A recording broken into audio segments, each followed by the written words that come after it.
Yo, what's going on, guys? It's your boy. Welcome back to another video. Today we're going to be talking about Dune Part 2. Let's dive right into this. Modern movie review. Alrighty, so it's been taking me a while to try to figure out what to talk about when I make this video because Dune is a very interesting franchise. I watched the first one for the first time last week. I really was not a fan of it, but I did realize something about it was that it seemed like it was mostly setting up a lot of things, and in the first Dune movie, there's a lot of flash forward sequences to Dune Part 2, so I was really excited to see it. So, I watched Dune Part 2. I think it might be a masterpiece. I'm going to kind of get into more detail about certain things, so I'm going to go ahead and issue a spoiler warning if you haven't seen the movie yet. You might want to click off this video, maybe come back and watch it later. And also, I want to go ahead and say this. Yes, this movie is based off of books that came out 60 years ago. Still issue spoiler warnings. The other day, I had this movie spoiled to me. I literally went to see it the Thursday it came out. And before I went to see the movie that night, it was spoiled to me. Well, one major thing was spoiled to me. And I was incredibly livid about it. And all of the comments and everybody on that video and post were talking about, oh, but this is a book. It came out over 40 years ago. You guys could have read it by now. Some of us don't read books, right? I'm going to see the movies because I love cinema and I love the way that people can bring these adaptations to life. And so, no, I haven't read the books, and maybe eventually I will one day. But as of right now, I'm more into movies than I am into books. So yes, you can spoil a movie even if it's based off of source material that's been out for forever. Drove me insane because everybody online is just like, it's okay to spoil Dune Part 2 because it's a part of a book franchise and the book has been out for a while. Some people don't read books. Some people want to watch the movies before they read the books because they always tend to think that books are better than the movies. So they're like, I want to watch the movie first so that way reading the book doesn't make it underwhelming, because that's a big thing that happens a lot of times. But I couldn't imagine that's how this is. So Dune Part 2, I've been kind of beating around the bush here. Part of the reason this video has taken me so long to make, because like I said, I watched it last Thursday. It is now Sunday. I don't know how to review movies that I think are perfect, if that makes sense. I watched this movie, I didn't have a single note. I think that this movie is literally a perfect film. It grabs your attention from the beginning of the movie. There's incredible sound design, incredible action sequences, and it does a great job of like giving you guys a little bit of what's called backstory for people who didn't see Dune Part 1. You kind of have a general idea of everything that's happening in the first 2 minutes, and they're very quick with it. They give you that exposition, and then they just throw you into Dune Part 2 immediately, which I loved. And I really, really enjoyed this movie. I think that all the acting performances are incredible. The sound design, incredible. The visual effects, incredible. There's literally, like, I went into this movie after hearing, like, so many people say that this is the greatest movie of all time and stuff like that online. And I was, like, purposely like, okay, I'm going to try to see if there's any flaws and stuff that I could pick out from watching this movie. I couldn't find a single one, which is so rare for me. And I do want to go ahead and say this. I don't want to be negative. Like, I know when I say, like, oh, when I do reviews or whatever, I like, having negative and positive things to say about it. And the main reason I say that is it's easier for me to talk about something that I had a couple of issues with and being able to say things that I think that they could have done better. But in the case of this movie, I think it literally is perfection. I don't think you could have changed anything about it. So to get into some of the details, the cast, everybody has seen, like, the photos and everything. Like, they know who the cast is. This is an incredibly, incredibly stacked cast. And I think every single person performs incredibly, incredibly well. If I had to say some standouts, Javier Bardem. Man, I've been practicing his last name all day, and I messed up his first name. That's so awkward. But Stilgar in this movie, absolutely incredible. I also want to go ahead and say that he's also one of the only names that I remember how to pronounce. Because, like, Zendaya's character is, like, Shina? It's Gaine? I don't even remember. It's really hard to pronounce. It stands for, like, this desert spring or something like that. Or spring, something spring. But, what was I talking about? Javier Bardem. Incredible performance. I love the fact that he is incredibly sincere in this, and he doesn't at any point, like, try to, like, be silly, but because of the way that he's so, like, in deep in this, like, belief that he has, it's absolutely hilarious. He has moments where he's just like, oh my god, he's the Messiah, just as it's written, and he does, like, just these little things where it's just like he is, like, gossiping and fangirling over Timothee Chalamet's character every once in a while, and it's just the funniest thing, because, like, he's like, he's been waiting his entire life for this Messiah, and he found this guy, and he believes that he is the Messiah, and he immediately sticks his neck out for him, like, right away. He's like, if he's not the Messiah, you guys can kill me. Like, I'll literally put my life on it. I think that this guy has the signs. He is the Messiah or whatever, and as, like, things start to happen throughout the movie or whatever, where Timothée Chalamet's character, it's Paul Atreides or something like that, but I'm scared to say his name because I accidentally said Paul Arthritis the other day and I got attacked for like two weeks, not 2 weeks. What? I got attacked for a while. I got a bunch of comments that were just like, that's not how you pronounce the last name. And I'm like, I'm scared to say some of these names again because I'm going to butcher them and I'm going to feel really bad about it. But I love the fact that like as Paul slowly becomes more and more like the Messiah and he gains more power, more control, and he seems to be more of like, you know, this godlike figure, Stilgar's like, oh my god, it's happening, oh my god. And like he's just like I said, he like gossips to like the other like older people in the what's it called, like little tribe that they're in, because at one point like he says like, no, I'm not the Messiah, I couldn't be the Messiah, I'm just a regular guy, and I all of my like knowledge that seems like otherworldly to you guys is just because I had like an education or whatever.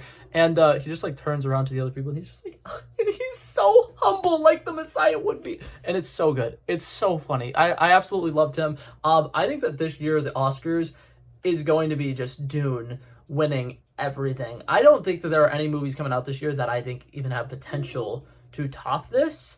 What's it called? Towards the end of the year, Gladiator 2 maybe might get something for visuals somehow, but I doubt it. And then what's it called? I think like Wicked potentially, maybe. Like I have no idea, but I don't see any of the other movies coming out this year even coming remotely close to this movie. Like they might quite literally win every Oscar that they're nominated for, because like best lead actor, I don't think anybody's beating Timothée Chalamet. That was incredible. Best supporting actor, I think it's going to be between Austin Butler in this movie and Javier Bardem in this movie, because both of them give incredible performances, playing incredibly different characters. And in my opinion, Stilgar, for me, he's the one who stole the show. But like Austin Butler also plays an incredibly menacing villain, and I would have to rewatch it with like a little stopwatch. I only think that Austin Butler's on screen for maybe about 12 minutes, but he gives such an incredible performance that he feels insanely impactful. Like he is such a threat, he's such a force of nature, he's psychotic, which is incredibly well played out in this movie. I love that stuff was incredible. I love the fact that throughout the entire length of this movie you can't really tell if Timothée Chalamet's character is a good guy or not, which is fantastic. And then another thing that I really liked, which I didn't really notice this until I've been having like discussions with other people about the movie, a lot of the early on like visions that Timothée Chalamet's character is having, yeah, I've said his name correctly now and I'm still scared to say it, I'm sorry, but what's it called, he talks about his visions and how like he follows some girl south or whatever, and this thing happens now, there's going to be this holy world war and it's going to be his fault and millions of people are going to die of starvation. And he's talking about how he's absolutely terrified of it. And something that I like is early on they don't really know who the woman he's following is, and eventually he just kind of like comes to terms that the person he's following is probably his mother, because his mother went down south. And you kind of tend to realize Paul Atreides really just follows women. Like he really is, as much as he is kind of like a leader and they're setting him up to be like this big messiah, he's going to be somebody who's in control and in power and stuff like that. He's, for the most part, doing the stuff that his mother wants him to do. And then on top of that, like in his vision, his like sister, who's not even born yet, is kind of like leading a way for him to be like, hey, this is something that's possible, you just have to guide us in the right direction. And then Zendaya's character also leads him a little bit in certain ways, and I feel like in the sequel, which there's probably going to be another one of these movies, if there's not, I'll be incredibly surprised.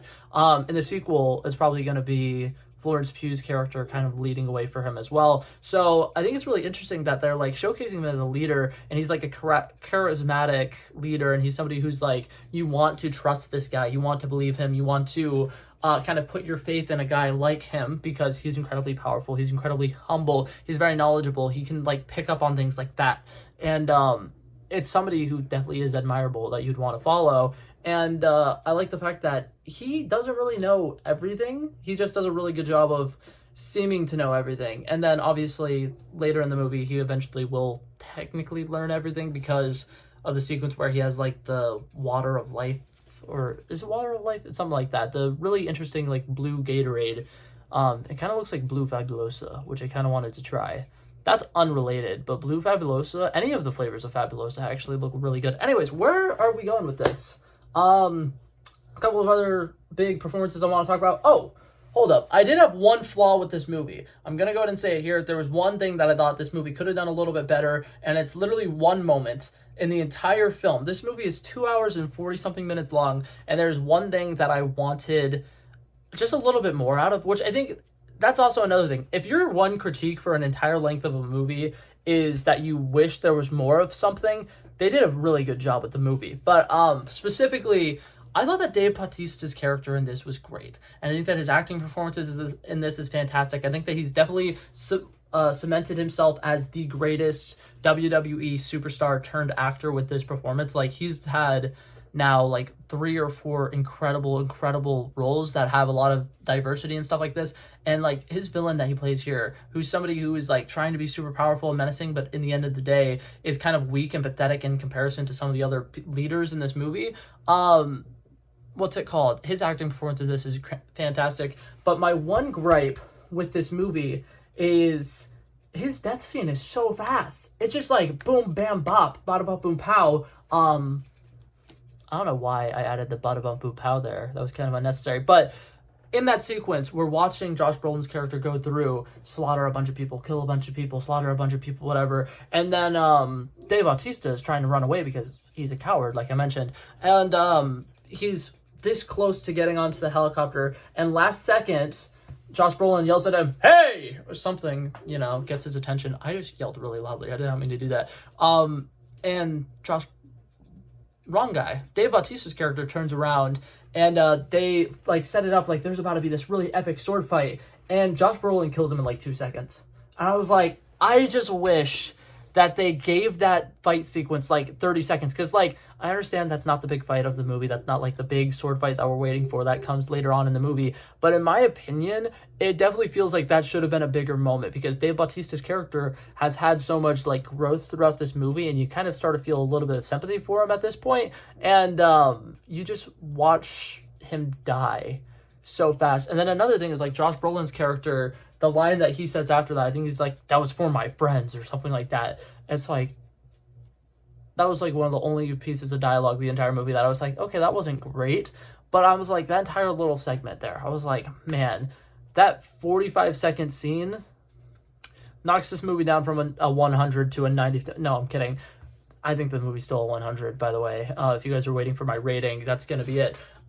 Is there any like other massive things that I want to talk about? I want to talk about how impressive it is that this is an insanely complex story, and it's so like easy to understand. I don't know if that makes a lot of sense, but like a lot of sci-fi movies, like Christopher Nolan movies specifically, I need to watch them a couple times to fully get it, what's going on, and to like understand some of the deeper meanings behind things. This movie is pretty straightforward for something that is as complex as it is. All of the characters have a lot of character depth. A lot of the characters have really good arcs in this, and then there's like a really interesting complex story about like faith, and how faith can easily manipulate people, and how you shouldn't always believe in things, because sometimes as Zendaya's character puts it, sometimes having something to believe in is actually just their way of oppressing you, and that's essentially what's happening here. And then like the Benedicts, the evil witch ladies are using Paul to kind of like trick the oh man, what are they called? Fremen? Yeah, the Fremen. Okay, for a second I was gonna just say sand people, and I'm like, that's wrong. I know what they're called.